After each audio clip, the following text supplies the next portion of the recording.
Good evening, everybody, and welcome to the end of the season episode of Podcast Name Deferred. I am your host, Seven. With me is my right-hand man, the sexiest man in Santa Ana. We got Craig Newton with us, and of course, our new co-host, a man who spends more time in his room than a teenager that discovered Pornhub. We've got Ando with us this evening. Hey, don't be giving my secrets out to everybody, man. I know it's end of the season, but you don't need to be throwing me out at first like that, man. Come on. At least let me get warmed up before you throw me out at second. If you'd have slid into first instead of trying to run it out, you probably would have made it, but we won't talk about that. But we're going to go ahead and get right into it. We're going to start with the true end of the season, the World Series. The Dodgers do take the series, go back-to-back, our first back-to-back World Series champions since the Yankees of the late 90s in 98, 99, and 2000, as they did win Game 7, 5-4 in 11 innings. Craig, I want to start with you. What made the difference for the Dodgers in this series? First, I'll start off with fuck the Dodgers. I don't really care what made the difference. Fuck them. I mean, I wanted them to lose. I wanted them to be crying like little bitch babies and they're little Dodger fans. And the Blue Jays could not match the energy of the Dodgers, could not match the come from behind, the clutch hitting, the clutch pitching. They had it, and they let it slip away. I'm not saying the Dodgers were the better team. I don't know if they were or not. They won, yeah, okay, fine, but still, fuck them. My comment. Ando, what did you see, man? You know what? First things first. Hats off to the LA Dodgers. I have always been my determining factor of a champion is to beat the champions. To be the champions, you have to beat the champions. And I think there's a lot of people in baseball that will agree with that. That being said, I also believe a massive number of people thought the Dodgers were at that level this year until they made it to the postseason. And then once they got into the postseason, beat down on the Reds, then they beat down on the Phillies, and then they destroyed the Brewers. This shows that the team, I know we give them shit for having the massive payroll that they do, but if you look at the Yankees, you look at the Phillies, to an extent, you look at the Padres, they all spend almost as much, maybe not as much deferred, but those teams have high payrolls as well. The Mets are a perfect example, and they didn't do what the Dodgers did. I also will say hats off to the Blue Jays. First time in 32 years that they made it. I will say I'm glad that they're keeping Bieber back on a $16 million option. We'll probably talk about that later. Yep. But we said it on the sports report. I'll say it again. That franchise and its fans have nothing to hang their head down about. Look, this was an absolutely amazing season. One play here, another play there, and they win the series, right? So in a game like baseball, you can't make massive changes. It's little tweaks, little shifts of the knobs. It's not like a total risk changing event that you have to do to make a change to your franchise. I don't think the Blue Jays will make major changes. I don't think the Dodgers will change. Again, Dodgers won't change it because if it ain't broke, don't fix it. But hats off, man. I mean, I had more fun watching this than the Yankees and Dodgers last year. It's better than any series with the Astros. Might be better than any series with the Red Sox. Whoops, did I say that out loud? No, I kid. The only thing I will say would have made this better is if it were the Mariners. But again, I would have been heartbroken had it have been the Mariners lose to the Dodgers the way that the Blue Jays did. So, as a fan, I had fun for a week. I had fun for 10, 12 days. I don't think there's any other way that you could have ended baseball other than that. I definitely think this was the best series in recent history, especially how some of these have gone. As a Sox fan, I'm always going to put 2004 ahead. I get that it was a sweep, but I'm counting everything leading up to it, the curse of the Bambino being broken. So, and that's, I'll admit it, it's a little biased, but from an unbiased perspective, this was a fantastic series. Would you say that this series was better than the Cubs and Indians in 16? No. I agree. I would honestly, I would say that series was two teams that, so many people consider to be a small market that a lot of people had written off that year. I remember nobody had the Cubs or the Indians going that deep or putting up that good of a series, because that series was fantastic, in my opinion, just overall. But the series between the Dodgers and the Jays this year was great. And I think the thing that made the difference to me for the Dodgers, as much as they had so many up and down moments, was when they ultimately needed to do something, they did it. And it wasn't just Shohei. Like, Shohei wasn't as much of a factor in this series. Like, Will Smith was more of a factor. And respect to Will Smith, by the way, who now holds the record for most innings caught in a 7-game World Series at 73. Yeah, he also has won 6 championships in the last 6 years. No, there's 2 different Will Smiths in the league. Are there? Okay. Yeah. But as somebody who's played catcher, like, that is tremendously hard to catch that number of innings in that short amount of time. He caught the length of the 18-inning game. Like, that's just insane. That's just nuts. So I have to say that, but also there was no other choice for MVP but Yamamoto. You can't give that to Shohei. You couldn't give that to Freddie. You couldn't give it to Will Smith. It was Yamamoto. And I said it on TikTok that night before they had announced it, right after the Dodgers won. Yamamoto was a clear choice, and he was. And I think that was a perfect way to cap it off. Kudos to him. Probably one of the best pitching performances we've seen in a World Series since Randy Johnson in 2001. I mean, Craig, would you agree? Oh, absolutely. Absolutely. Yeah.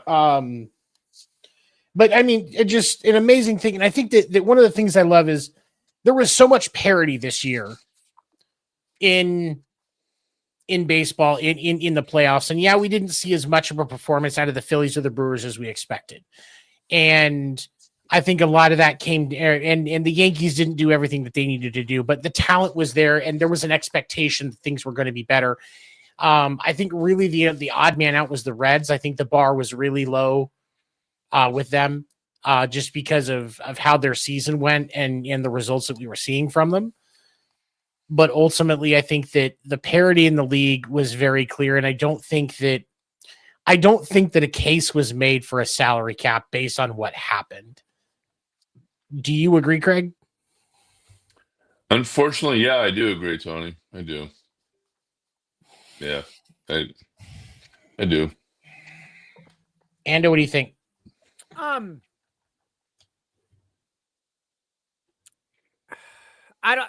don't know. I like the structure of a salary cap because I think it keeps everybody on an even playing field.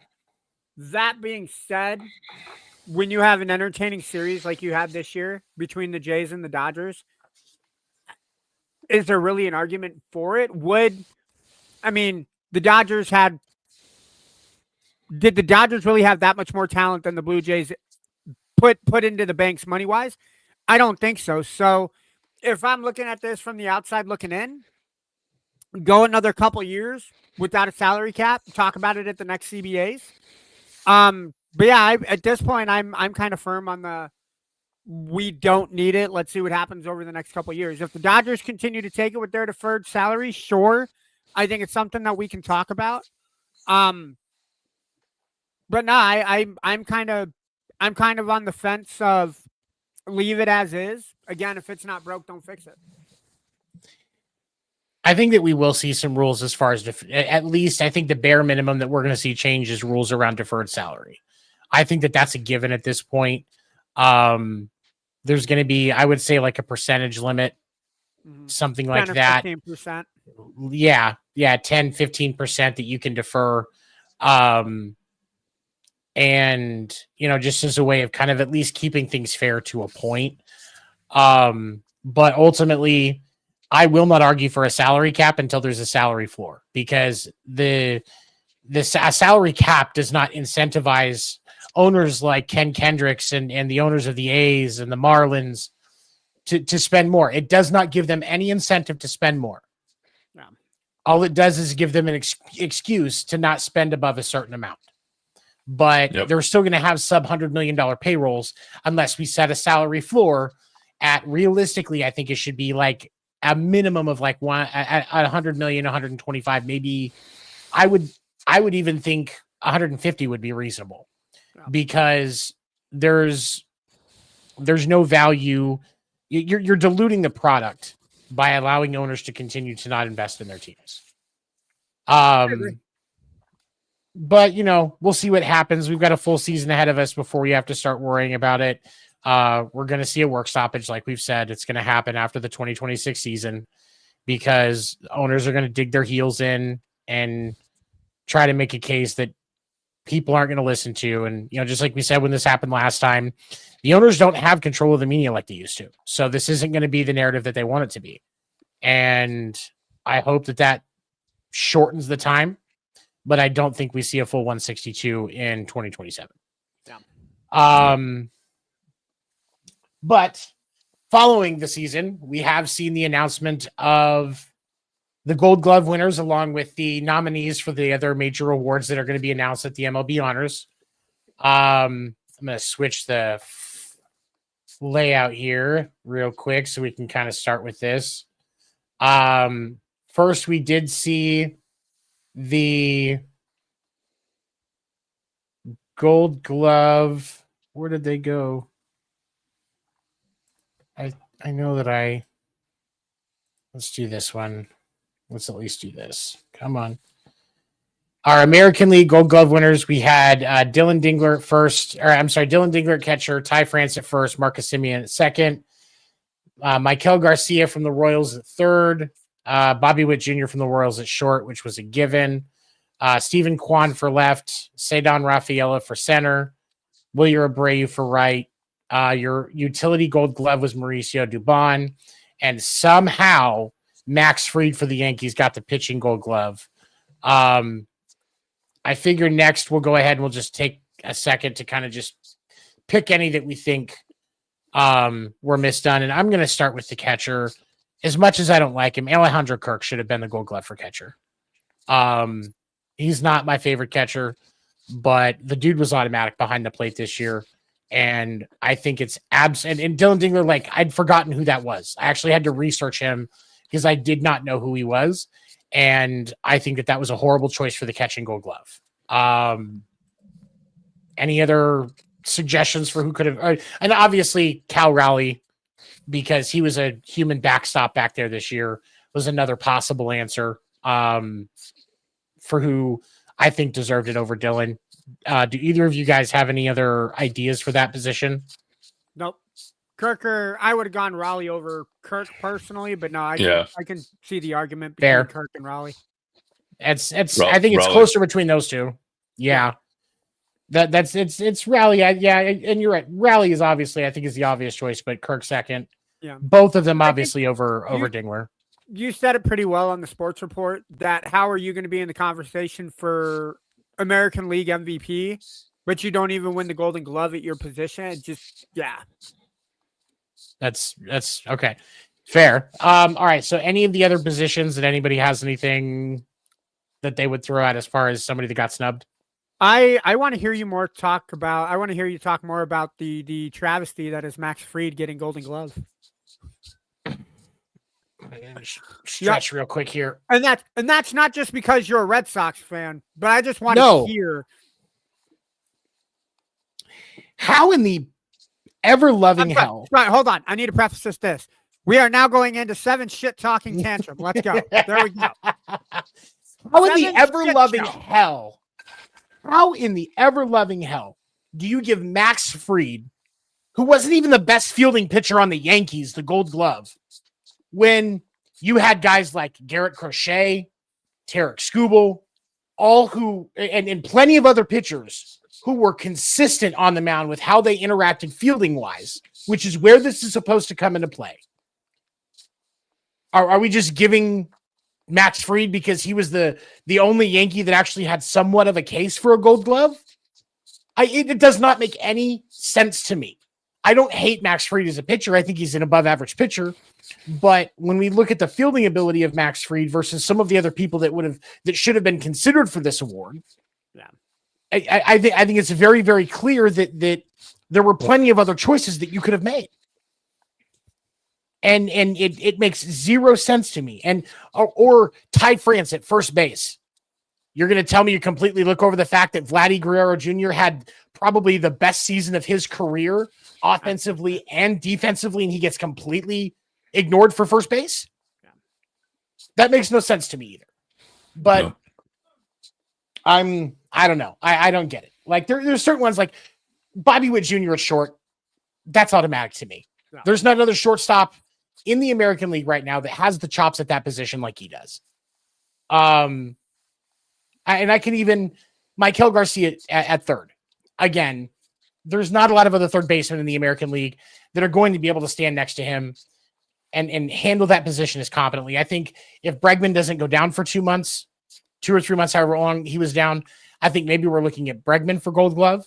But some will say that I'm just biased because I'm a Red Sox fan. So I will say I don't have an objection. But catcher, first, and pitcher made zero sense to me. Can I ask? Because again, I don't really follow the MLB awards, especially because they're split up in AL versus NL and not league MVPs or league Golden Gloves. Because Eduardo Suarez played with the Diamondbacks and then got traded to the Mariners. Would he not qualify because he played in both leagues that year, or does that take it off the table? Craig, you have a little bit more experience in this. That's a good question. Either league, he wasn't that good in either league compared to the other people I would have picked over for Gold Glove. So I mean, for me, he's a non-starter. Okay, but still a good question. Right. Yeah, no, because I figured something like that would have had to kind of play into effect. I think there should be a minimum, maybe the pitcher position and especially the utility, because the pitchers aren't going to be on but once every 5 games, and that's if they're healthy. But I think there has to be a minimum of like 120 games played. You have to have this few of errors to meet the criteria. So I mean, something like that. There's got to be criteria that obviously I don't know because, like I said, this is the first real season that I've been following baseball in quite a while. So I agree with Tony. I would have picked Scooble as my Gold Glove, and I would have picked Vladdy Jr. as my Gold Glove. Yeah, But Scooble both especially. I reasonable. mean, my God. Yeah, yeah, he's automatic every time he's on the mound. Yeah, he is. And we're gonna talk about Scooble a little later on too, with some of the trade rumors that are coming up because of how far apart he and Detroit are on a contract. I think that's going Come to be one of on the over to the interesting. Giants. Come on over to the It's- no, Giants. don't go to the Plenty of Giants. room. Plenty of room. Go to the Mariners. What's and like I said, we're gonna talk about it, but the Mariners, the Red Sox, and Please don't say the there was a third team. It was the Mariners, the Red Sox, and there was another team. Astros. I think maybe it was the Astros. There was an article on ESPN where they had like three teams. Hey, what's up, Key? Where they were talking about as far as possible options. It's just like teams that actually have the ability to put a package together that's gonna be worth the entertainment of trading a guy like Tarek Skubal. But we'll talk about that in a bit. All right, so now let's switch over to the National League Gold Gloves. And of course, this one, for some reason, the Gold Gloves were the only two that didn't load like they were supposed to. National League Gold Glove winners, we had Patrick Bailey at catcher with Logan Webb as the pitcher, the first pitcher and catcher battery from the same team, the Giants, since Yachty and Adam Wainwright won it in 2013 as members of the Cardinals. Matt Olson from the Braves at first, Nico Horner from the Cubs at second, Key Brian Hayes from the Reds at third, Mason Wynn at short. He's from the Cardinals. Ian Happ from the Cubs at left. PCA Pete Crow Armstrong at center. Fernando Tatis Jr. at right. Javier Sandia, the utility. I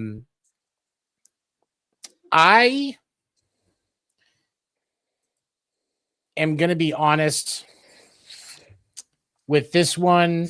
I'm not sure about Mason Wynn at short. That's honestly my biggest objection. I think there were probably better choices in that department. What do you guys think? I'm going to be honest. I didn't follow DNL a whole hell of a lot this year, man. So I don't know names off the top of my head. Craig, what did you see, man? I agree with you. I think there's a number of other shortstops that could have got that award over Wynn. The rest of them, I'm really happy. I'm happy with. I mean, especially Pete Crow Armstrong. And no bias. I mean, Giants. I mean, pretty happy with that. But yeah, shortstop. Are you No, I surprised wasn't that there's no surprised. Dodger players on the Golden Gloves? I was. No, You You're not weren't. surprised? No. And here's the thing, because we look at the obvious choices. First would be Freddie Freeman for first. He is an above average first baseman. I will not deny that. But Freddie was kind of up and down this year with his performance. And I'm not just saying it to play it, I'm saying fielding as well. Like there were times he didn't make plays he should have. And that to me said a lot. Mookie at short, another choice that I think was probably at least considered. And I think the writers, he was probably up there in votes for that position. But again, there were some times where he came up short. Get it? And Max Muncy for third. No, he wasn't it. He wasn't it. No. I mean, it's just for me. I think the closest that you might have come is Will Smith, this catcher. But Patrick Bailey is just a better catcher defensively than Will Smith. And I have no objections for Patrick Bailey getting it at the plate. He was not the best this year. This was a down year hitting for Patrick Bailey, but this isn't about hitting. It's about fielding and doing your job for your position defensively. And you can always rely on Patrick Bailey for that. So no objections there. No. Well, go ahead. No, well said. All right. What about Ellie De La Cruz? Would you put him in the top 3? I would say he was probably the second vote getter for his position. He had to have been. Okay. Yeah. But I think that he probably had a couple of errors that were just a little too much. Okay. He's still young. I think he's right there on the cusp. I wouldn't be surprised because of the way that he's been developing as a player. I wouldn't be surprised to see the 2026 season be his first Gold Glove year, personally. Yeah. I like Ellie. I'm a big fan of Ellie De La Cruz. Yeah, me too. Next, we have the 2025 Contemporary Hall of Fame ballot. This is not the traditional ballot. These are ones that your contemporary committee will be voting on. I know we're going to be having a bit of a discussion about this one. But just as a quick recap on who that's going to be on that ballot, the 8 members that are the 8 players that are going to be considered are the Giants, Barry Bonds, Red Sox, Roger Clemens, Jays, Carlos Delgado, Giants, Jeff Kent, Yankees, Don Mattingly, Braves, Dale Murphy, Tigers and Yankees former star Gary Sheffield, and LA Dodgers pitcher who passed away this year, he rest in peace, Fernando Valenzuela. So, Craig, I'm going to start with you. Out of those 8, who do you think gets it? Well, I'm going to go with the obvious answer. It's going to be Clemens and Bonds. But Jeff Kent should also be. Look at Jeff Kent's career record stats. Yeah. They match up with any second baseman in the Hall of Fame right now. You know, does he have a name? No, he doesn't have the name. And he was a red ass, pain in the ass to the media. I know firsthand about that. But he was a great player and a pretty good leader. And I always enjoyed his infighting with Bonds because they did not get along at all. But I think Kent should go in also. But I don't see it happening right away because no one knows who Jeff Kent is, unfortunately. But he was one hell of a great player. Look at his stats compared to anybody in the Hall of Fame at that position. He's right up there. He's right up there with them. But Bonds and Clemens are going in for sure. Mark my words on that one. As far as the other ones, I don't know. There's been a lot of discussion about Mattingly. I'd love to see Mattingly go in. He had injuries. Same Dale Murphy. I mean, he had played with injuries too. Their end of career stats are not Hall of Fame. They're just not, unfortunately. And they needed 4 more solid years to get those up into Hall of Fame stats. But they're great players at their position. They were great players for their decade. But they were plagued by injuries, unfortunately. I'd love to see them, be considered. But me personally, I could not vote for them because it's not the Hall of Pretty Good, and they only had four years where they were really great players because they're plagued by injuries.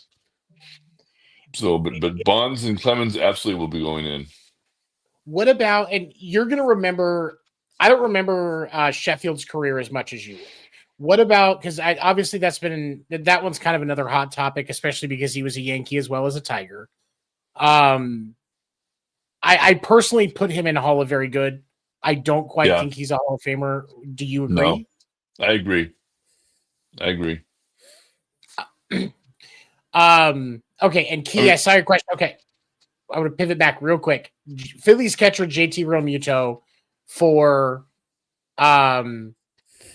Gold Glove for the National League. Did he have a case for it?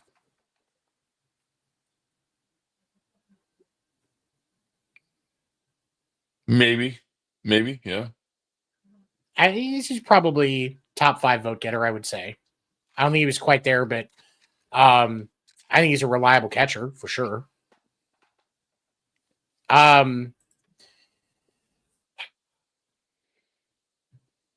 Ando, I know that you kind of shared your thoughts as far as they're concerned on the sports report, but just real quick recap of what you think as far as the contemporary ballot. I wholeheartedly agree with Craig. I think Clemens and Bonds are absolute no-brainers to get in. I think with as much, especially for Bonds being the poster child of what we are calling the steroids era of baseball, for Major League Baseball to make the profit that they did, to have the eyes on the game the way that they did, and your poster boy being held with the bag and being like, "Well, sorry, you were the one who was caught. We can't let that." That to me is a travesty. You can't talk about the steroids era of baseball without Barry Bonds. And I know a lot of people feel the same way about Roger Clemens. Look, I think you and I discussed it on the sports reports. I think Craig will agree. You have a 5-man starting rotation from pitchers starting in 1990. I think 90% of them has Clemens in their starting 5. Clemens, I think with Maddox and Johnson, you can't tell the story of pitching in Major League Baseball without those 3 guys. You said Pedro is the other name. But those four pitchers were people everybody had their eyes on. Maddox because of his control with the ball. Randy Johnson being 6, whatever he was, and the towering figure. Pedro, maybe not always the winner with Boston, but he was always consistent, got you 15 to 18 wins a year. But Clemens was always kind of that outlier. I think he was there when you needed him the most. Maybe more so than Maddox. I will always say that Maddox and Johnson were my 2 favorite pitchers. For the other people on the list, I think Don Mattingly should be in. I would be okay with Kent being in because Kent doesn't make the impact that he does if you don't have Barry Bonds on that Giants team. If Barry Bonds isn't there, I think Kent still puts up numbers, but Kent got his RBIs and his runs because of the position that Barry Bonds put him in. You got to remember, they each won MVP because of each other. So, Venezuela, again, I didn't watch him pitching a whole hell of a lot. Delgado, I can give or take. The Braves pitcher, Murphy, Murphy. I didn't pay attention to him. I didn't watch baseball when he was pitching. He didn't pitch. What did he do? He was a great outfielder and great hitter. Oh, yeah, I'd assumed he was a pitcher by his picture, man. So no. And then who's the other guy? I got Oh 7 of the God. 8. Who's the 8th? Sheffield. Yeah, and Sheffield. I don't think he makes. I mean, he's a great player, but again, it's not the Hall of Great or the Hall of Very Good. It's the Hall of Fame. Narrowing it down, Mattingly, Bonds, and Clemens would get my vote if I'm voting. I would put Jeff Kenton over Don Mattingly. Again, his like Craig said, his numbers are just ridiculous. And definitely Bonds. I think the main reason Clemens didn't get in on the traditional ballot, and Craig can confirm this, he was horrible with the media. He was horrible with the media. He was he was a tough interview get. I mean, he really was. The best time to get him was if he was pitching on a Sunday, get him on a Saturday when he's watching the golf game in the clubhouse. Get him aside while he's signing some baseballs and stuff, and just get him nice. He's nice and relaxed. He's watching the golf. Talk golf with him. Move it into his pitching. It was pretty easy to do it that way. But yeah, he could be a tough one to track down for an interview. I got him, 3 or 4 times. So, but yeah, Now, he said he didn't care if he's going to go in the Hall of Fame, and that kind of attitude, writers will pay attention to that, and voters will pay attention to that and go, yeah, okay, you don't care, fine, Yeah. Now, but he'll care. He will care. Correct me if I'm wrong. He pitched for the Red Sox, the Yankees, the Blue Jays. Who else did he pitch for? I think it was it, wasn't it? That was it. Believe so. Yeah, that was it. I thought there was an NL team that he pitched for too. No. Okay. Not that I recall. Yeah, no. No. Yeah, it's, I mean, great arm, but definitely kind of an ass and dismissive with certain things. And right, like Craig said, writers are going to see that. He I did think pitch for the Astros. Oh, that okay. My bad. Yeah. Yeah, and they were a National League team at that point. Yep. Oh, that's right. They weren't American League. That's right. Yeah, good call. Yep, good call. You're right.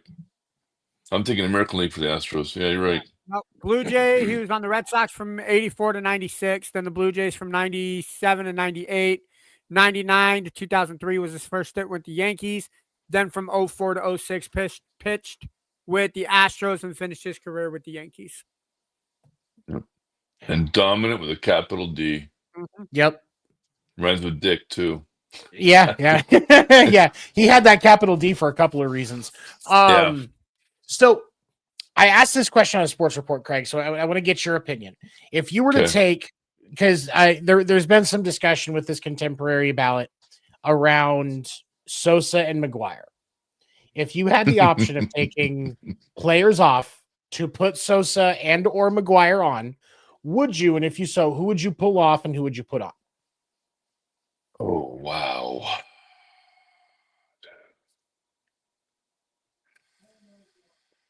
Well, that's a good question. God, as much as Mark was good to me with interviews and all that, as much as those two together saved baseball, and they did save baseball at the height of their home run chase, they're not Hall of Fame. Sorry, they're just not. They're not. I see your experience with that, and I respect it. My thing was, I would put Sosa I would put Sosa on the ballot. I'm not saying he would get in. I would put Sosa on the ballot over Sheffield. And that's just and primarily because there was a stint when Sosa was at his peak where he had, I'm trying to look it up. Where was it? There it is. Okay. Between 1995 and 2003, he did not hit less than, I'm sorry, only one time did he hit less than, 96 to 2003. Only one time did he hit less than 40 home runs. And you had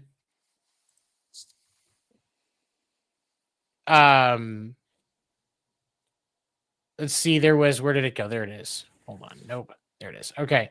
You had one stretch of in 98, he had 66, 99, he had 63, 2000, he had 50. That led the league that year. 2001, 64. And that wasn't a lead leaguing. That was Bonds' year where he had 72. 2002, he had 49. That stretch right there of what is that, 5 years? I don't think you're ever going to see anybody, even Aaron Judge, have a 5-year stretch like that in the history of baseball. Yeah. And so, go ahead. Well, my question would be, let's say that he does get voted in to the Hall. Will he speak Spanish or will he speak English?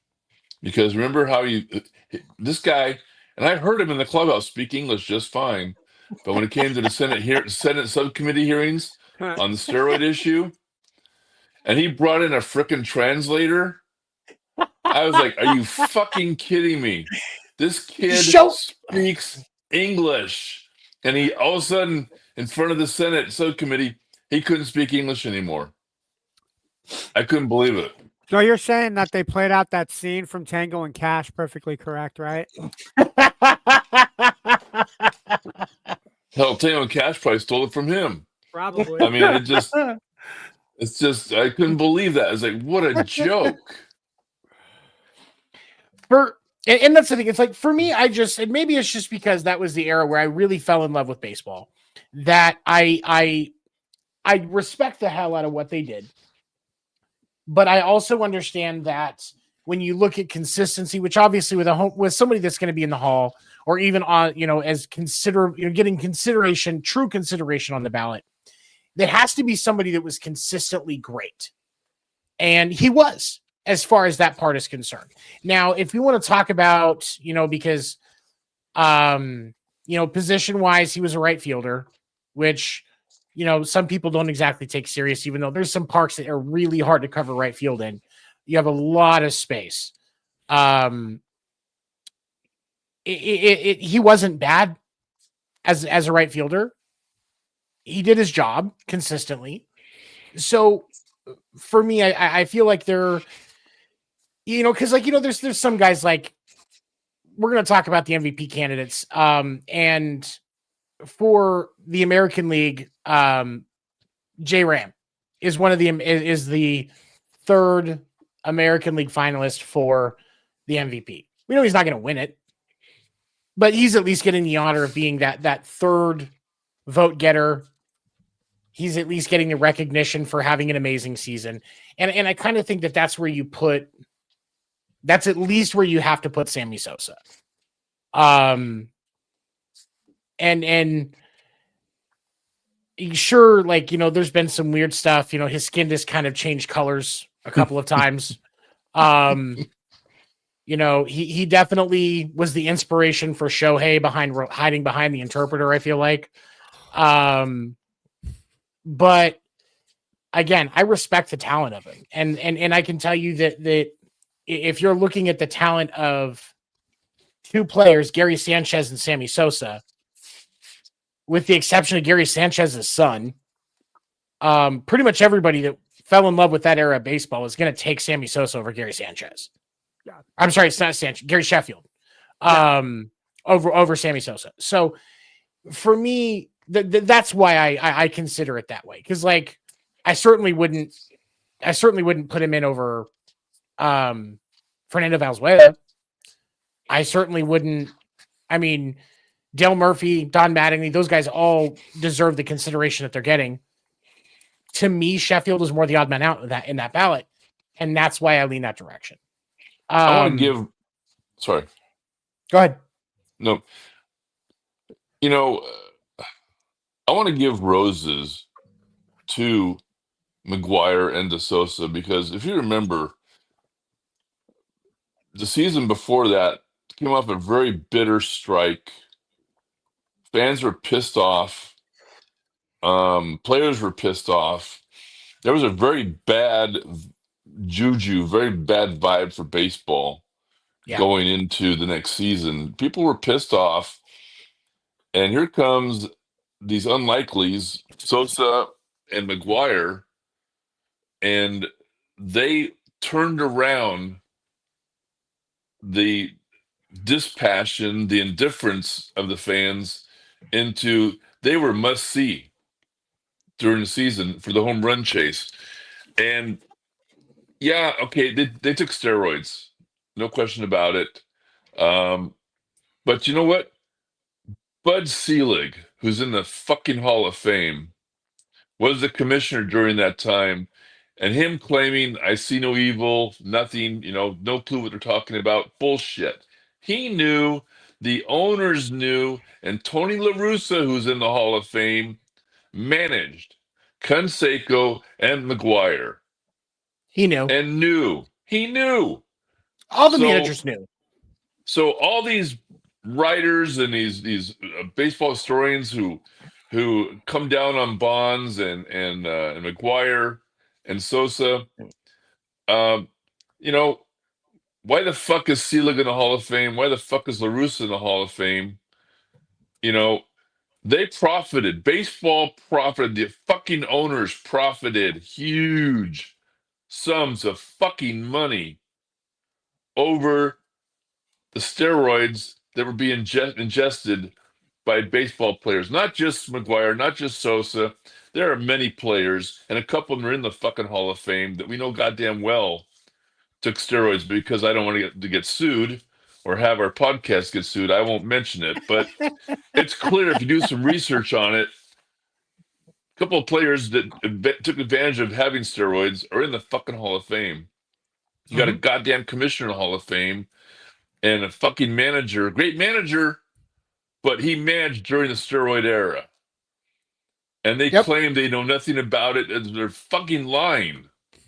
Yep. So, if Sosa and McGuire get a shot at the Hall of Fame, I will not begrudge them whatsoever. I mean, they saved baseball. They saved the game.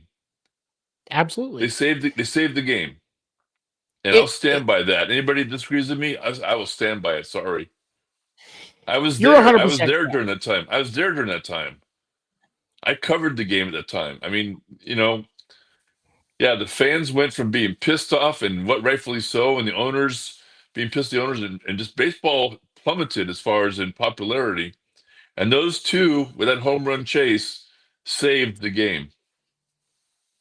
Absolutely.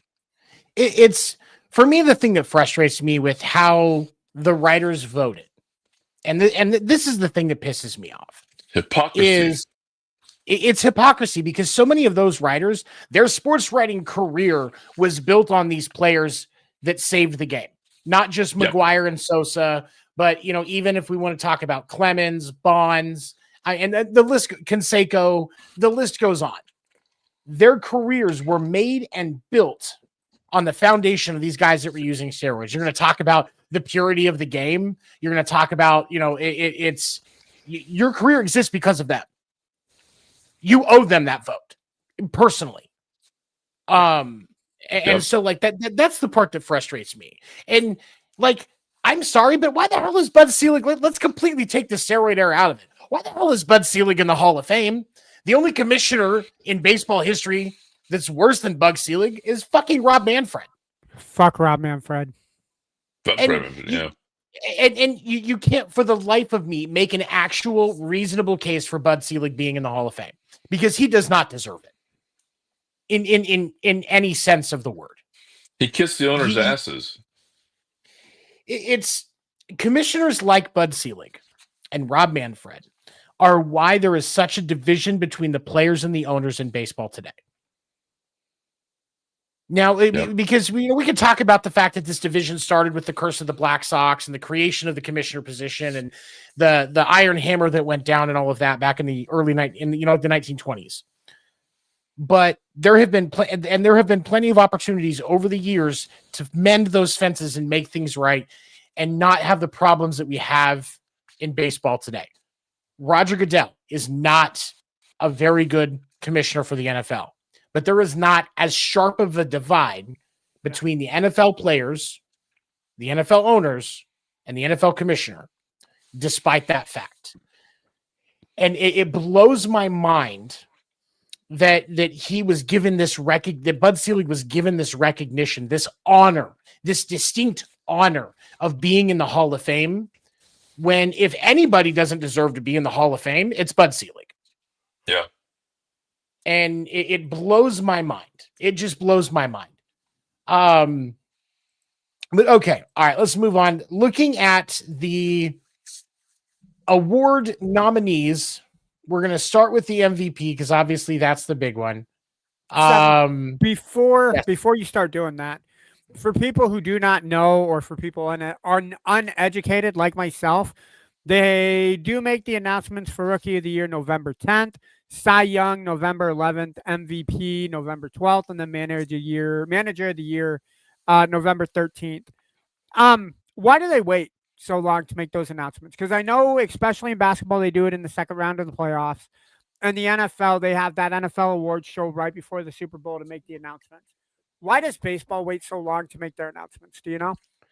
Craig? Craig? You know what? I always forget Craig, the baseball writer, is in the room. Craig, why is that? It's called keeping the game in the media. It's keeping baseball in the media during football season, during basketball season. That's why they do it. So I had a feeling that's what it was. So Bud Selig was like, fuck the other sports. We're still going to get our names in the news. Like, yeah, fuck you, Bud Selig. Yeah. All right, so let's talk American League MVP award finalists for the 2025 season. Yankees, Aaron Judge, Mariners, Cal Raleigh. I think those two were given. And like I said, the Indians, I will never say their other name. The Indians, Jose Ramirez. So I'm Craig, I'm going to let you take this first because Ando and I have talked about this at length. I'll let you lead off with this one. Who do you think gets it, and who do you want to get it? Oh, God, Judge is going to get it, but I want Cal Raleigh to get it. Okay, so we're all in agreement on that. Yeah. Yeah. It's and here's the reason, and Ando and I were talking about this in the sports report. Cal Raleigh was a better all-around player. Not only was he absolutely knocking the ball out of the park this season, which nobody can object to that. But he also was arguably just one of the best defensive players in the league. Should have gotten the Gold Glove and catcher. Was an amazing catcher. Only missed it. Ando and I were talking about sports report like 5 games this year. 6 games. 6 games this year. And I know Judge missed more than that. Yep. And some of the games that he did play, he was just a DH. Like, for me, there's more to baseball than just hitting. And you're selling the game short by giving it to Judge because of how good of a hitter he was when Cal Raleigh was absolutely lights out at the plate and behind it, which is arguably the hardest position to play in baseball. Unfortunately, he plays in a smaller market. That's the sad truth. I lied. Cal Raleigh played in 159 games this year, so he missed. So he only missed 3 games this year. That is it. Wow. Judge missed more games for load management. Yeah. Like, yeah. It's load management. It's mind blowing to me. Yeah. Okay. Oh. So now, what'd you see?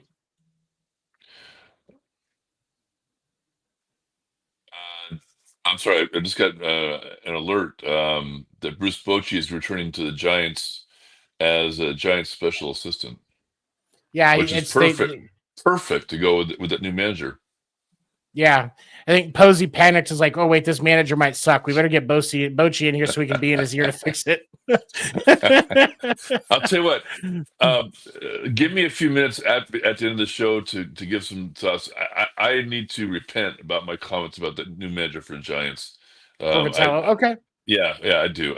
I need to do some prostate on the altar and do some baseball repenting before we end the show today. Okay. All right. Our National League MVP finalists for the 2025 season. Obviously Shohei, Kyle Schwarber, and then the one that makes zero fucking sense to me, Juan Soto. So let's start by talking about that. Craig, you follow the National League a lot closer. How the fuck is Juan Soto third? The might of the New York media. Jesus. You know? But it should be Schwarberger. It should be Kyle. That's my vote.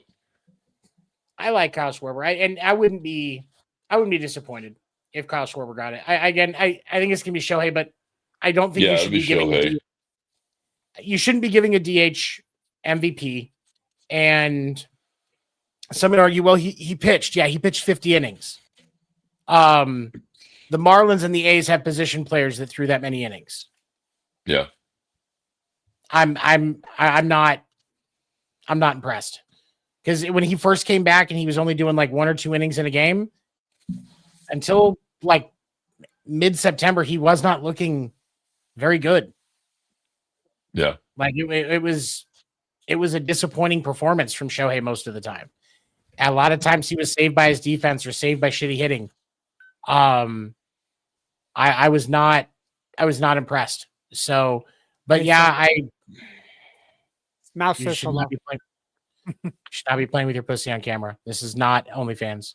Okay.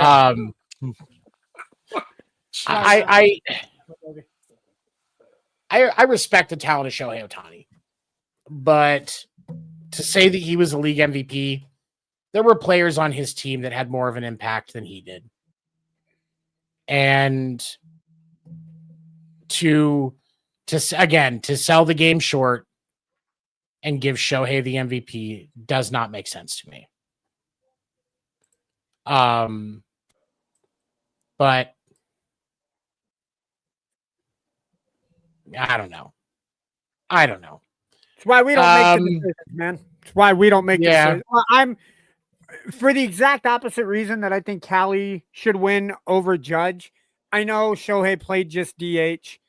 But were Schwarber's defensive numbers that much better I'm back. to make an impact that Shohei shouldn't be MVP? Was the fact if Schwarber played first base, right? Can you hear me? Yeah, we can hear you. Yeah, we can hear you, Craig. Okay. He played first base, right? Or was it hold on. He was left fielder. Okay. So hypothetically speaking, if you bat the same average, which I don't know Schwarber's numbers off the top of my head. I know he was like 240. He had 56 home runs, but he only hit 240 this year. Okay, what's Shohei hit? Hold on, let me tell you what I'll say. Give me just a second. I'll pull up the comp. Okay. For 2025. Okay, when we look at the offensive stats, Shohei hit 282 and he had 55 home runs, so one less. So his batting average was better and he had one less home run. Okay. So the way I look at it, they're pretty much even playing field as far as offense goes. Shohei made more contact with the ball. But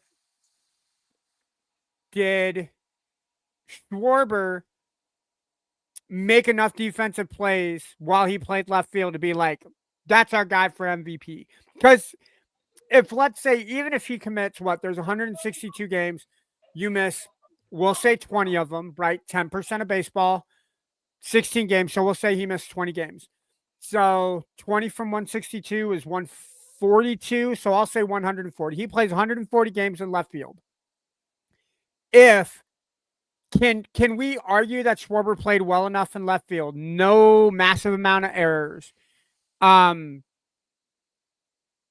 Constantly threw the ball in field and kept people from getting doubles versus singles. Was there enough of an argument for Schwarber to make it as MVP? Was his defense enough to go, they're equal on offense, I like this guy's defense better? And I know that that's the argument that you use because Schwarber wasn't just hitting, he was hitting and fielding. But did Schwarber make enough of a difference in his fielding and his defense to earn that MVP? It's hard, and because and the difficulty with Schwarber, and I think it's another reason why Shohei leads the pack on it, is Schwarber only actually played in the field as an outfielder, like he had 8 games in left field, 8 games in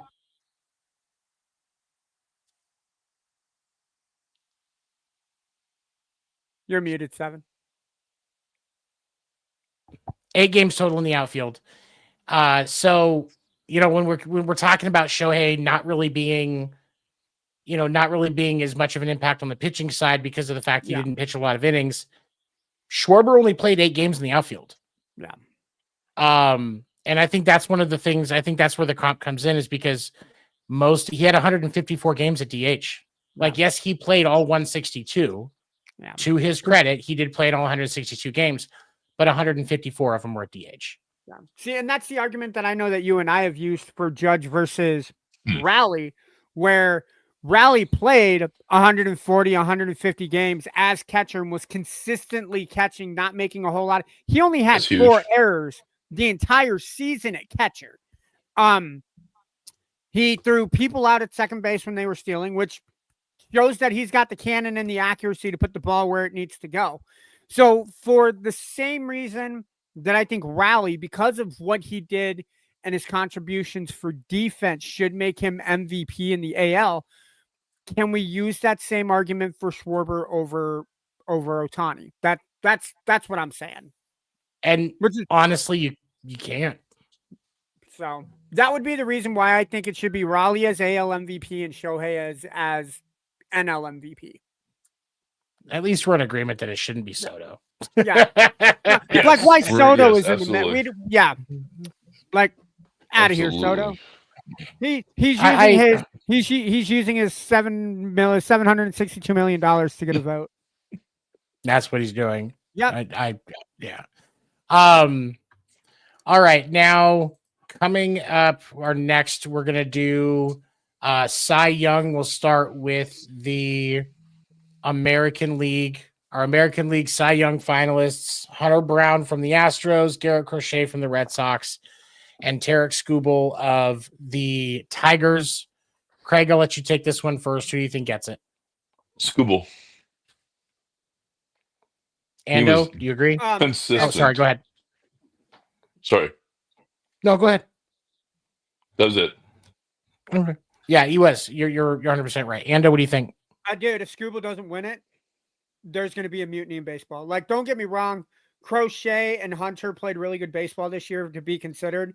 They are not on the same level as Skubal. No.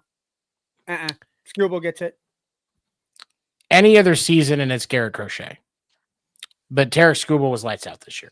Oh, absolutely. Absolutely. It's indisputable. Skubal is not the reason that the Tigers. Skubal is not the reason that the Tigers gave up the AL Central this year. It is not Skubal's fault. No, it's, if anything, he kept him in. Mm-hmm. If anything, he kept him in.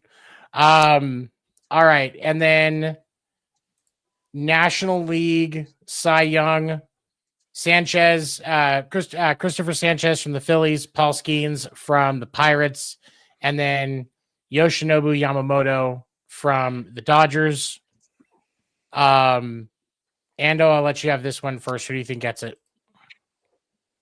So we're talking just regular season, right? We're not including any of the postseason. Okay. If we're talking just regular season, I don't see how you can't give it to Paul Skeens. Skeens was the one bright spot on the otherwise a dismal Pirates rosters. Being a Mariners fan, I can tell you how many times Felix Hernandez won Cy Young with absolutely no help and no support from the Mariners. Give Paul Skeens the same kind of compliment. The Pirates had nothing else besides Paul Skeens. Paul Skeens gets my vote. Craig? I can't hear him. Oh, he may have to step out. Okay. Craig, what do you think? A legacy Skeens get it, but Yoshinobu, the Dodgers going to get it. You think Yamamoto's going to get it? Yeah, I do. I feel like when you look at these three pitchers, this is the one where there's actually a legitimate case for all three. Christopher Sanchez carried the Phillies after Zach Wheeler went down. I think Christopher Sanchez was closer to the ace this year for the Phillies than Zach Wheeler was. Not to disrespect the talent of Zach Wheeler. I think he's a fantastic pitcher, but Christopher Sanchez was absolutely stellar this year. The Samurai Yamamoto was otherworldly all year. Again, an amazing pitcher, but Paul fucking Skeens, man. And that's the thing is it's with Tarek Skubal. Like he's the very clear and obvious choice, but like with those other two, if it was any other season, chances are they're going to get it. Like if Skeens doesn't have the year that he had, we have a legitimate question of contention between Yamamoto and Sanchez, and it ends up leaning more towards Yamamoto because of the fact that he was pitching for the Dodgers, and this is obviously a much bigger market than the Phillies. But yeah, I think it's Paul Skeens. I like your point Okay. though with Sanchez. I mean, when Wheeler went down, if Sanchez didn't step up, it would have been a dumpster fire for the pitching staff for the Phillies the rest of the season. I mean, he really did step up, step in, and step out and become a great pitcher for the Phillies when they needed one, to really shore up that rotation. I mean, because losing Wheeler was huge, but he stepped in there and he did a great job. He So did. you make an And excellent point. and what's crazy is up until Wheeler went down, he was only the third pitcher in that lineup. Yeah. And that to me is crazy. That just shows how much talent the Phillies had this year in their pitching rotation, and how they really didn't show up against the Dodgers, and it wasn't the pitching's fault. No. It wasn't the pitching's fault. It was purely because their bats fell asleep. They were already ready to go to Cancun when that series started. It looked like they were at nap time when the Dodgers came into town. Yeah. It's No, Mr. Yamamoto, 5 more minutes, please. Speaking of, you guys can hear me, right? Yeah, we right can. now, yes. Okay. Just checking.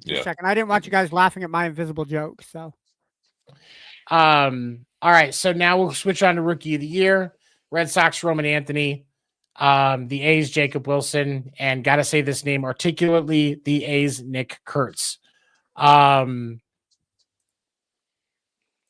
Craig, who do you think gets Rookie of the Year for the American League? I'd love to see it be the Red Sox, but who was the first A's again? Sorry. It was where did it go? Hold on. It was Nick Kurtz and Jacob Wilson were the two from the A's. Yeah, I think Wilson is going to have a better shot than Kurtz would.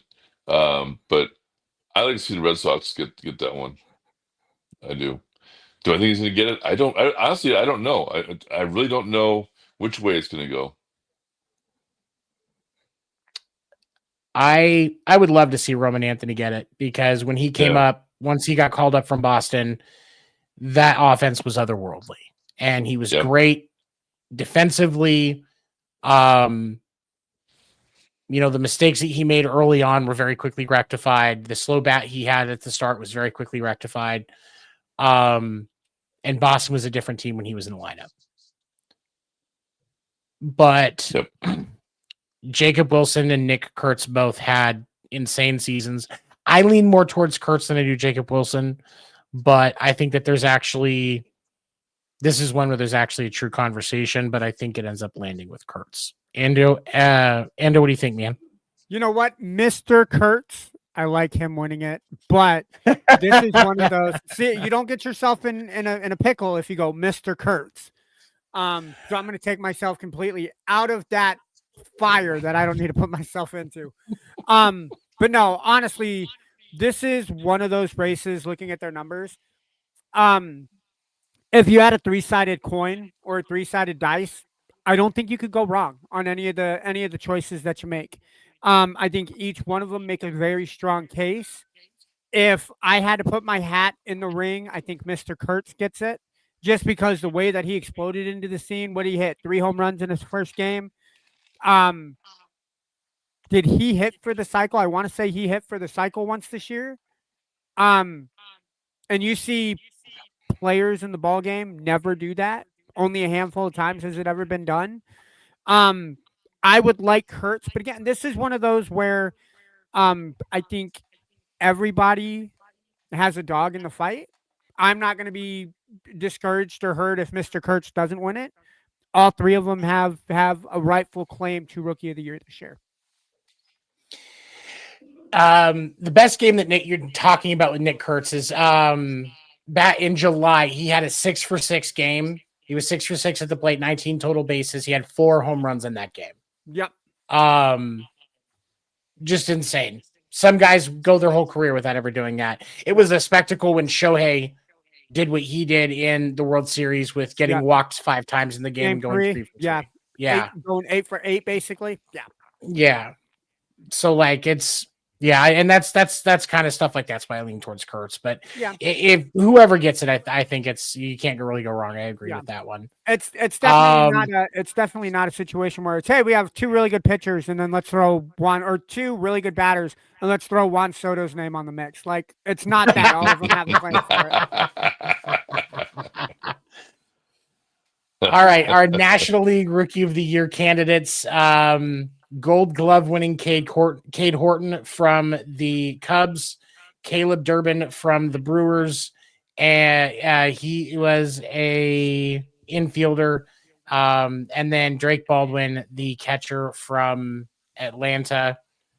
Craig, I'll let you take this one first. Who do you like? Oh man.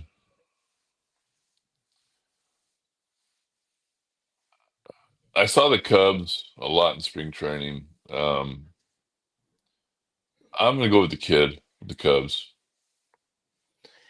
He got a Gold Glove. I think that says something. Yeah, That's kind of where I'm at too. And I'm dude, totally in agreement. Don't get me wrong. Who was it? Baldwin and who's the kid from the Brewers? Caleb Durbin. Yep, they played really great baseball to start their season off, but Rookie of the Year, I think, has to have that extra level to it. And when you have a guy who's already a Golden Glove in his first season, and those other two guys can't claim that they got it, you kind of got to lean towards Tucker. yeah. That's my thought. I like Horton. He did really good. Stellar player. What's up, Mo? I see you there, buddy. I think the Cade has the best case, especially with the Gold Glove. As a rookie, winning a Gold Glove, I think should make you a shoo-in for Rookie of the Year. Unless there were rookies that won for other positions, I think that's a pretty stellar compliment.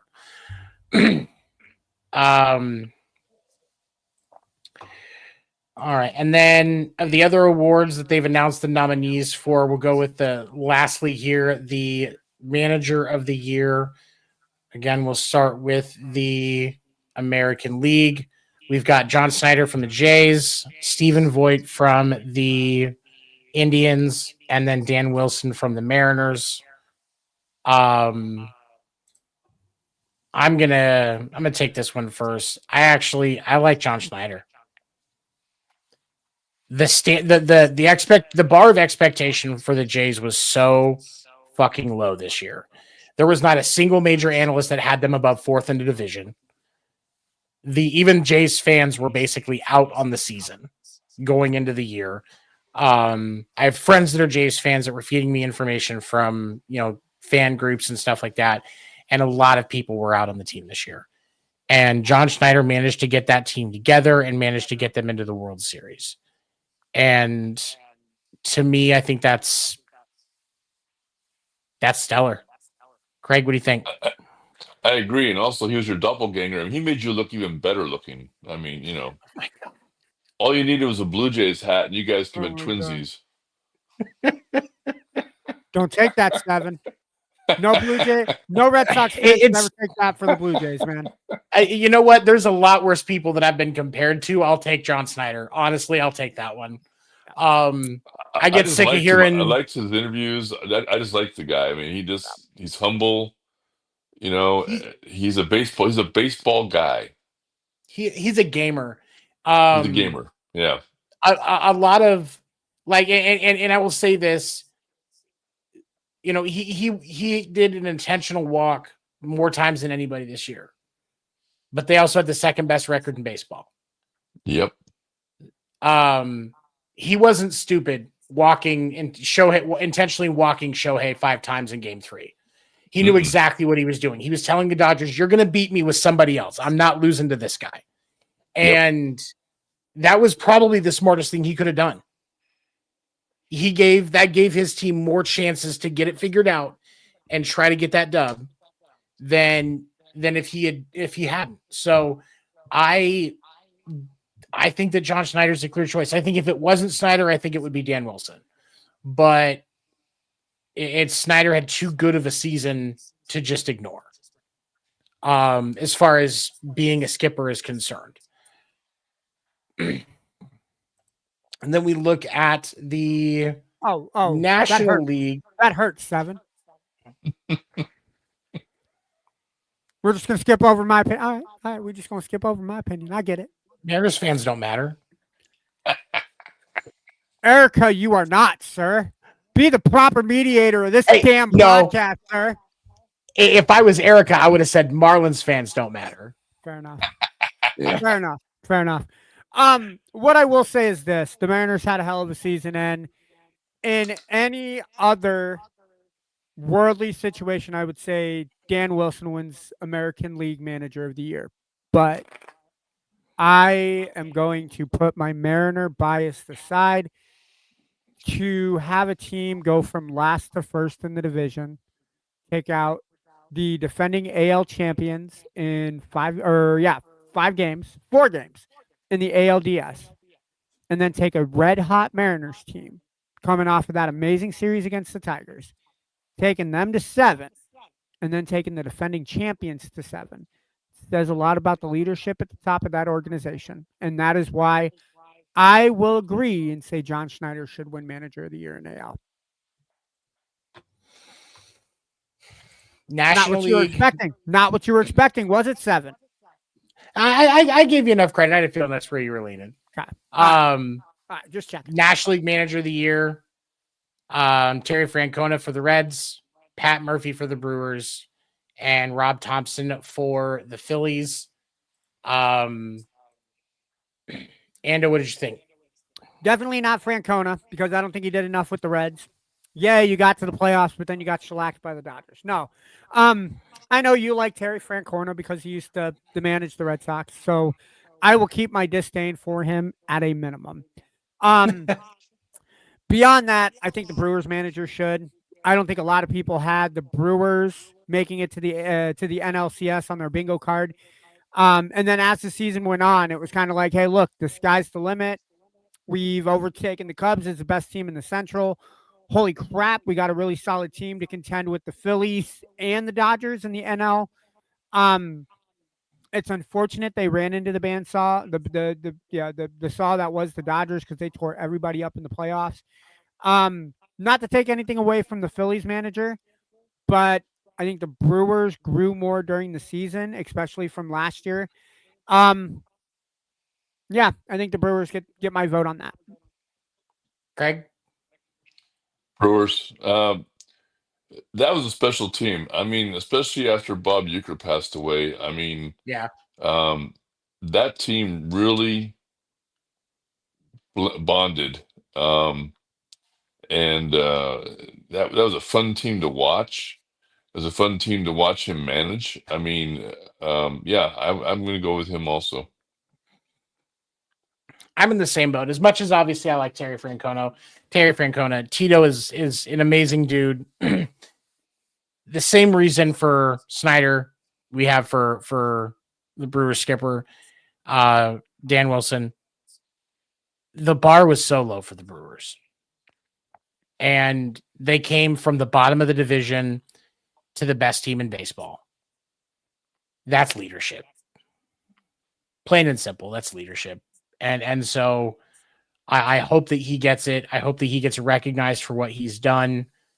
And should the Brewers not continue to grow and invest that team and they end up moving on from him, I hope he gets the ability to manage a club that is going to, because I think that's he will take that team very far.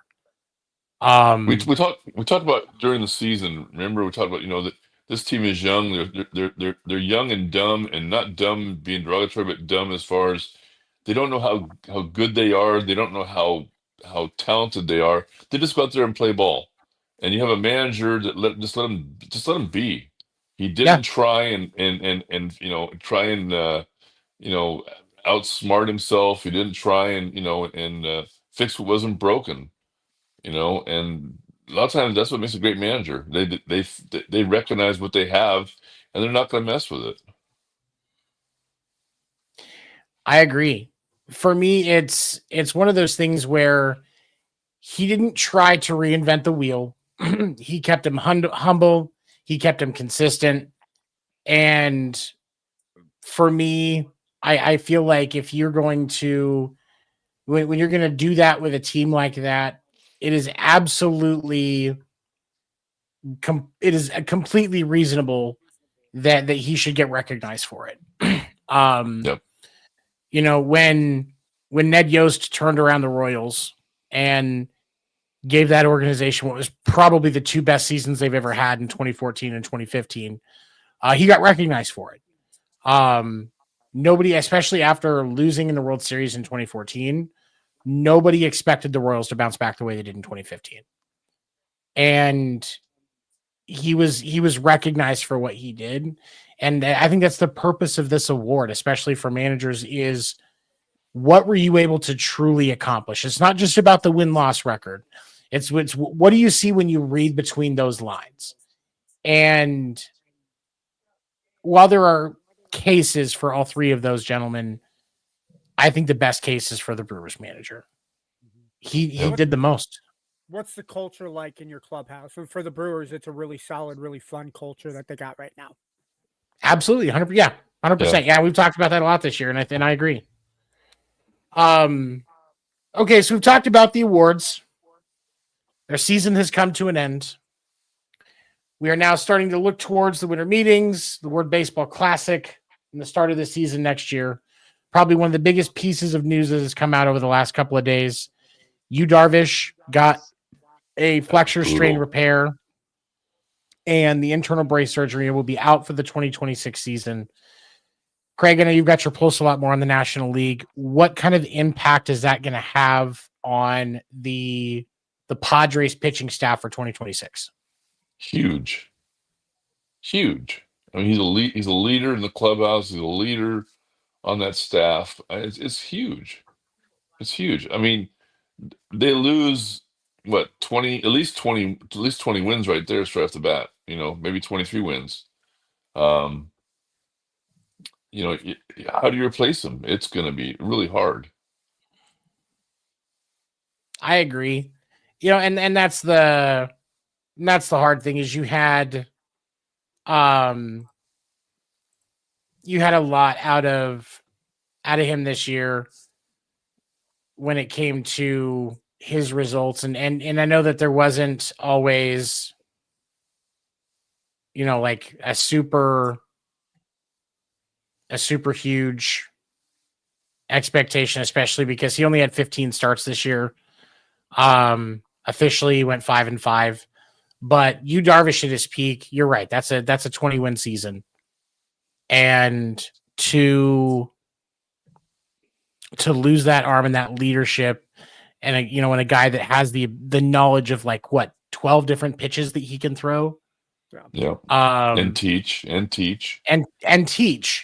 like that's a rough loss.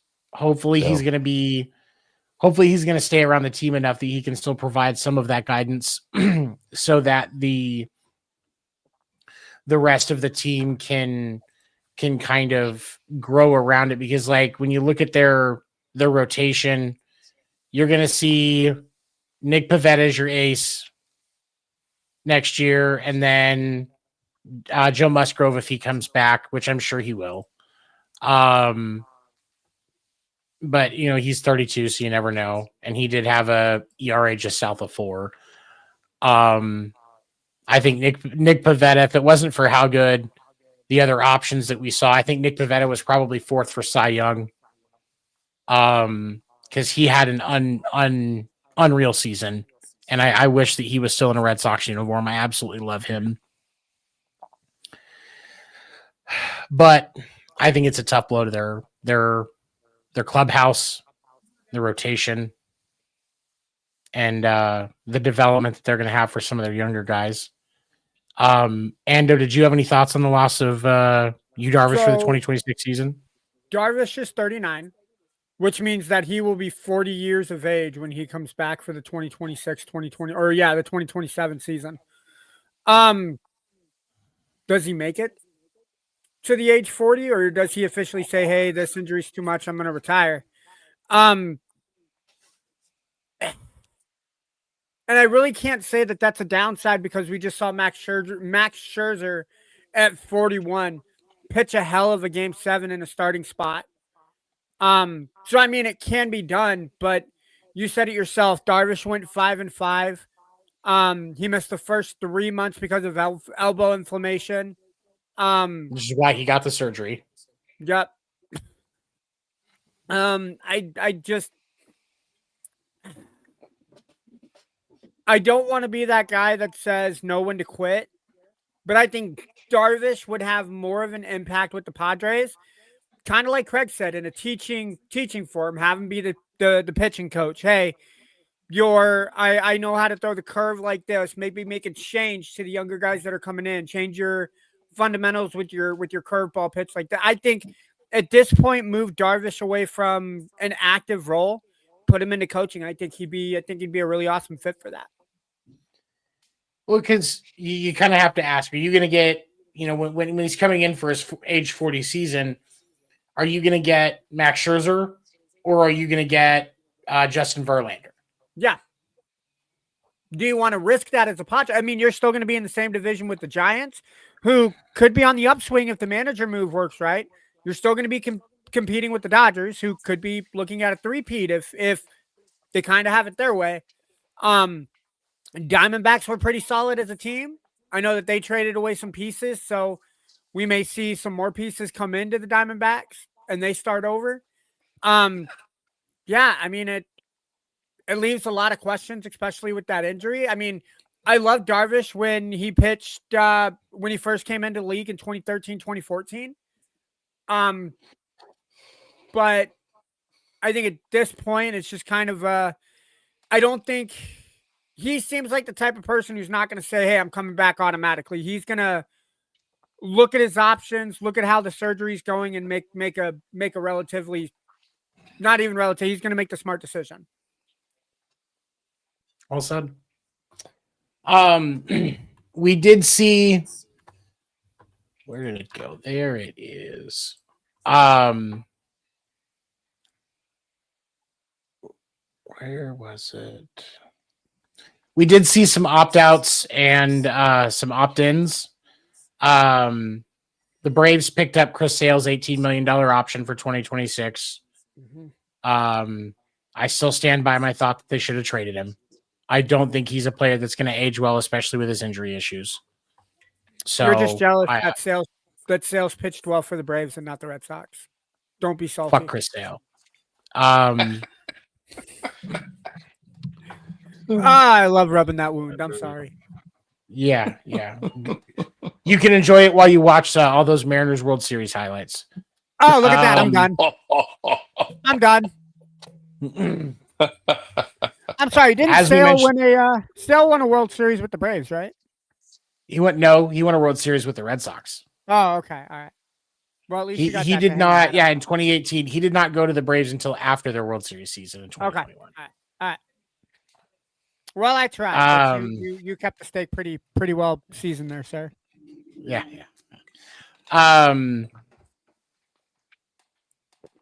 Jack Flaherty staying with the Tigers. He picked up his $20 million option. As we mentioned earlier, Shane Bieber is staying with the Blue Jays. He has a $16 million option. And I think that's a really smart move. With as young as that rotation is, especially with guys like Savage, Bieber has so much that he could teach Savage this upcoming season now that he's going to have a full year in the league.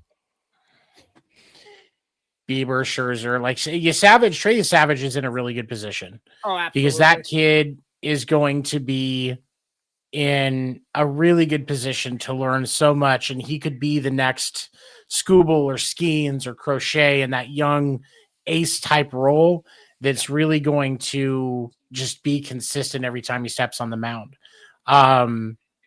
I guess the thing that'll be working against him the most is when he steps on the mound in 2026, because of how well he performed once he got called up. Yeah. It's actually going to be harder for him, I feel like, because that bar is going to be that much higher. And even though this next season will actually be when he's eligible for Rookie of the Year, a lot of these veteran guys are going to be gunning for him. Yeah. Because watching him eat up all those good hitters in the postseason, yep. He's going to have a target on his back. Yeah. He'll have expectations coming right out of the gate in 2026. I agree. All right, and then as we mentioned a little bit earlier, Bruce Bochy has signed on to be a special advisor for the Giants with new manager Tony Vitello. And so, Craig, I know you said that you wanted to speak on that and also repent a little bit from your opinion post them hiring Tennessee baseball coach Tony Vitello. Yes. First of all, smart move by the Giants to bring Bochy back. I mean, he is going to be an excellent um, sounding board for Vitello. Bochy will not interfere. Bochy will not overstep his bounds. He knows his place with the Giants, and he will not be there to interfere with Vitello. I listened to his press conference on the radio, and then I watched it through YouTube. Um, and I'm going to withhold my judgment on the fact that he never has any professional experience. Um, I liked what he had to say.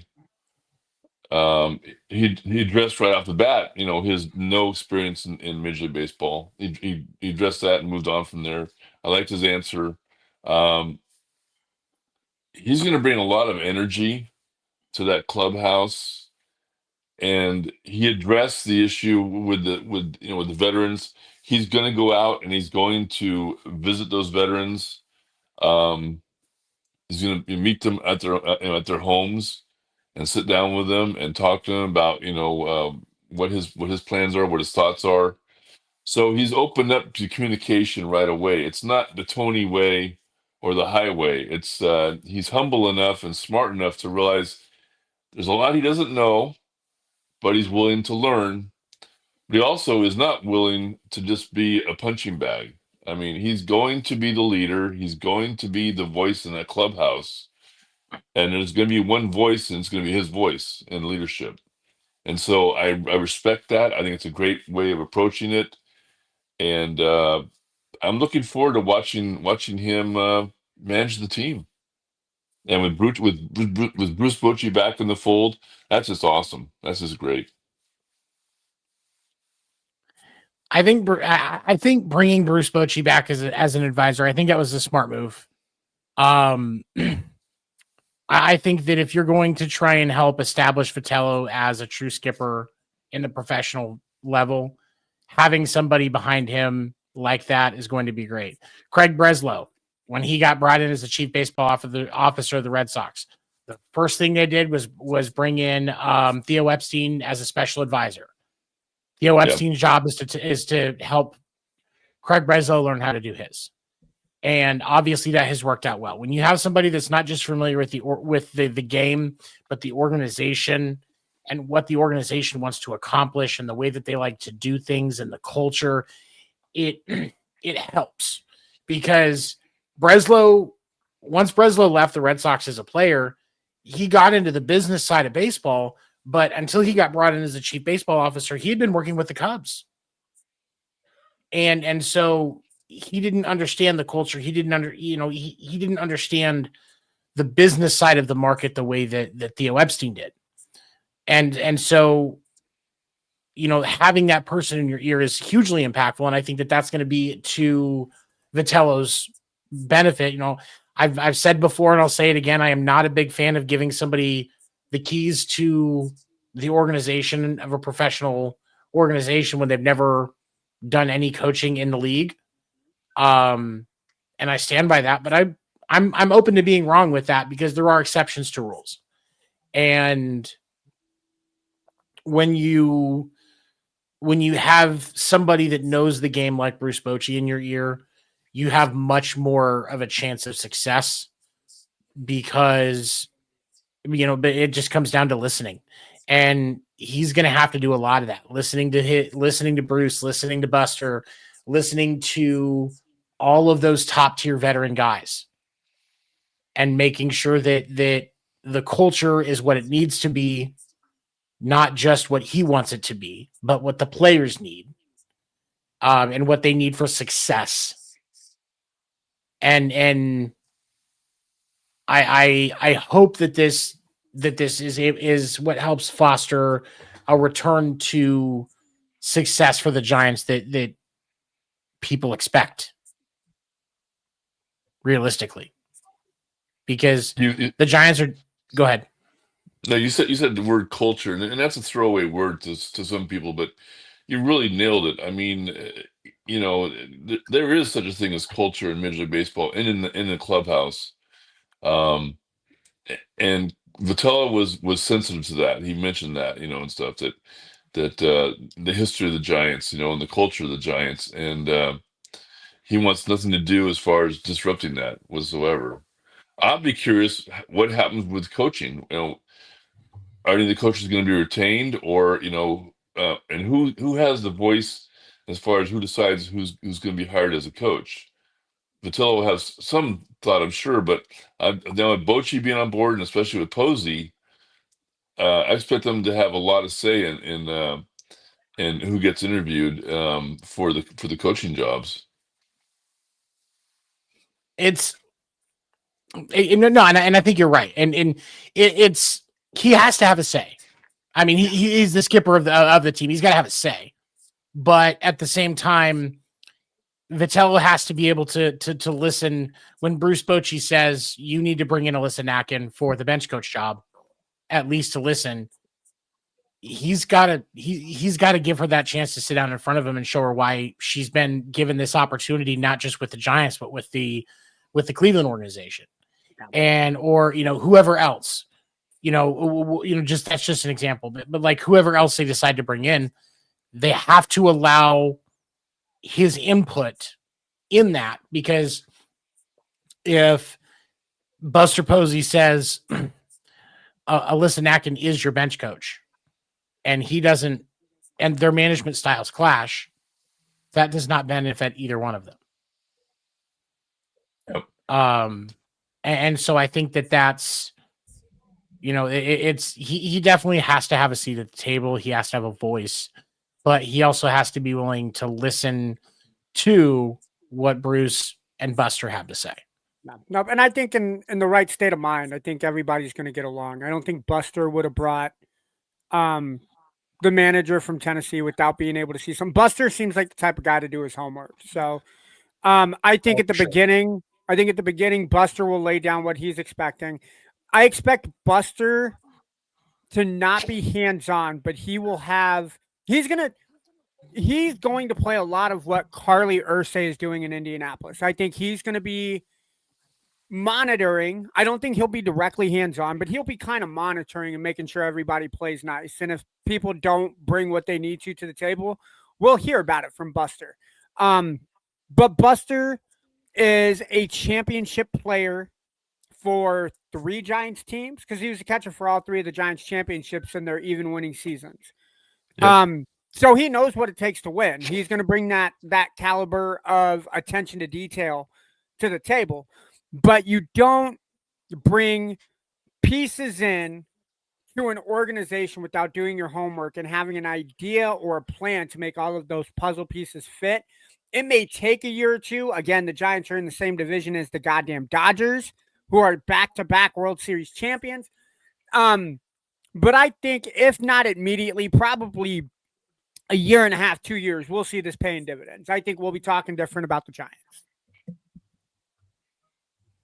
Yeah, and I think, because if you just put pieces together and force it to work without doing your homework, you get the New York Mets. I was going to say Miami Marlins, but yeah, we can do the New York Mets. No, that's the Miami Marlins is when you don't invest in a team, you don't care. You just want to, meet the minimum expectation to be able to get your fucking profit share. That's players. That's the Marlins. But for the Mets, that was just, we're just going to throw shit together and see what happens. Like some of those nasty ass casseroles you see those basic bitches putting together on Facebook videos. Like, what are you doing? As long as you're not putting raisins in your potato salads, ladies and gentlemen, please do not do that. For the love of God, do not put raisins in your potato salad. They do not belong there. I have to work hard to get invited to barbecues because of white people putting raisins in potato salad. That's all I'm going to say. Thanks a lot, Craig. That's not me. Hell no. He knows better than that. Shit. So this is our final episode of the season. We may, at least I will pop back up for the winter meetings, but I'm sure we'll probably plan an episode once that concludes, and so we can kind of talk about where things are at in the major trades. And then we will be back probably tail end of February to get ready for the World Baseball Classic and spring training. As we close out this final episode, I'm going to give everybody else a chance to share their final thoughts before I share mine. Ando, final thoughts closing out the 20-25 baseball season.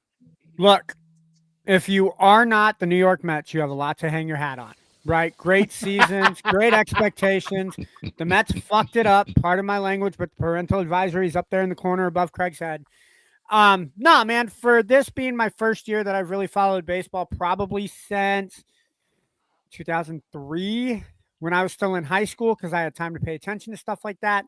I had a lot of fun. Being a part of this podcast has kind of opened my views and attentions for not just the Mariners, but for teams in general. Great season by the Mariners. Great season by the Blue Jays. Great season by the Dodgers, I suppose, because Erika's not here to defend her team. But no, I'm excited. Let's get ready for 2026, ladies and gentlemen. And as always, FRM, for those of you who don't know, fuck Rob Manfred. Craig, your final thoughts for the season? Wow, it went by fast. Went by real fast. It was a very entertaining season. I'm looking forward to next year. I'm looking forward to next year's spring training. I'm hoping we can all get together in spring training, like we've been talking about doing, and doing a show together from Arizona. That'd be kind of fun. I want to shout out to Erika. I mean, she's been asking a couple of shows, but when she was on, she was always very entertaining. She's very knowledgeable. I'm looking forward to getting her input next season on the women's league, and the college women's league. She's very good at that. She's very challenging to me. I like that. And she's a Dodger fan, so we have to overlook that sometimes. But it's been a fun season, and it went by real fast. And look forward to the off season, see what goes on, especially with the World Baseball Classic. That's gonna be a lot of fun. Especially you got Judge on the team, and it's gonna be fun. And Rally, it's gonna be fun. It's gonna be a legit team. It is. No, yeah, you're 100% right. I'm looking forward to the World Baseball Classic this year. I think that, I definitely always have concerns about stuff like that, especially with like pitching injuries and stuff like, and things like that when it comes to the Classic. But I think it's ultimately, it's the World Cup of baseball, and every team in every other sport that has a World Cup, they all contribute players. So there's no reason why we shouldn't see that. Just like we'll see it with the NFL when it comes to the baseball being in the Olympics, or to football being in the Olympics when the next Summer Olympics rolls around. But I'm looking forward to it, and I'm looking forward to next year being able to cover more of the National Women's Softball League, and then the Women's Professional Baseball League as well. There's been a lot of good content already coming out from the Women's Professional Baseball League. If you have not followed their page, you should. They are definitely building the foundation of the league on the history of the All-American Girls Professional Baseball League from the late 40s, early 50s. And I that was the one thing I needed to see. And so now for me, being able to look forward to see that next season, along with the other great baseball that we're going to see in the Classic, as well as all next season, I'm excited. I think that we're going to see some amazing feats.